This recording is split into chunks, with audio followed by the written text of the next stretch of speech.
First, I want to share an assumption I've made while writing this book. I believe that some of you are so awash in busy work that you don't currently have time for thinking and plotting. You're just desperately seeking quick solutions. You'll find such solutions identified as quick fixes, and the first one is just ahead.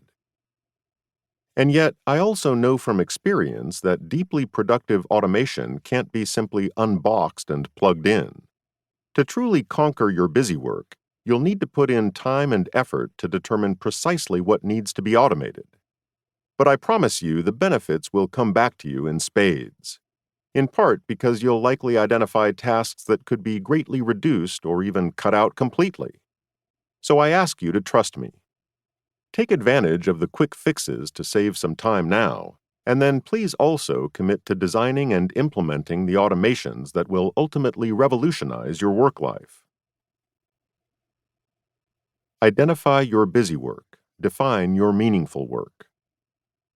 First, picture for a moment your most dreaded busy work.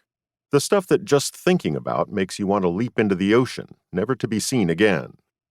Pretending to tame your never-ending to-do list? Invoicing? Heading into yet another meeting?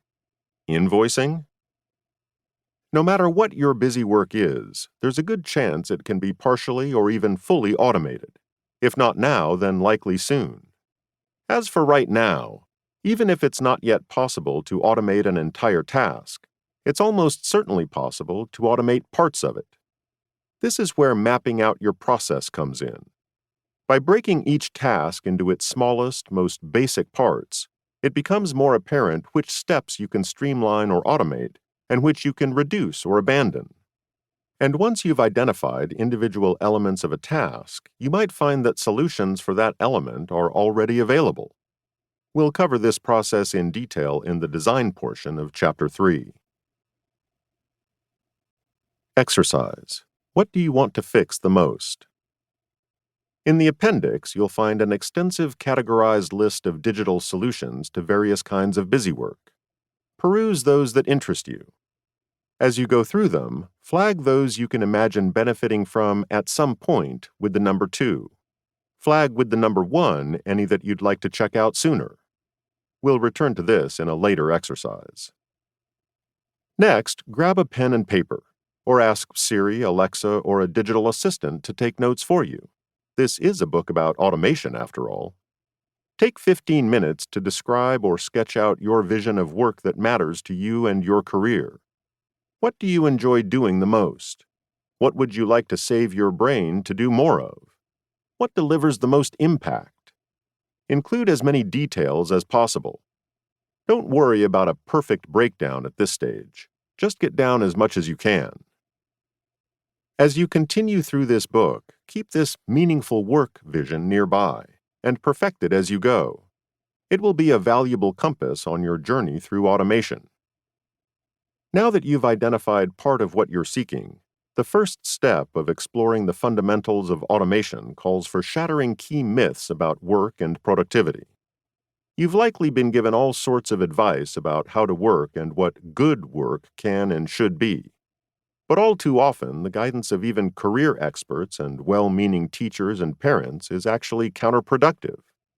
So it's essential to face these narratives head-on before you can create new ones for yourself.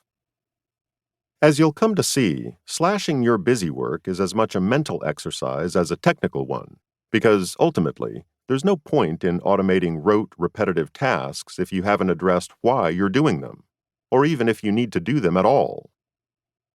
Myth number 1. We should always be available to our colleagues, and we should respond to messages as soon as they arrive. For some, this imperative refers to during work hours. For others, this is expected 24/7.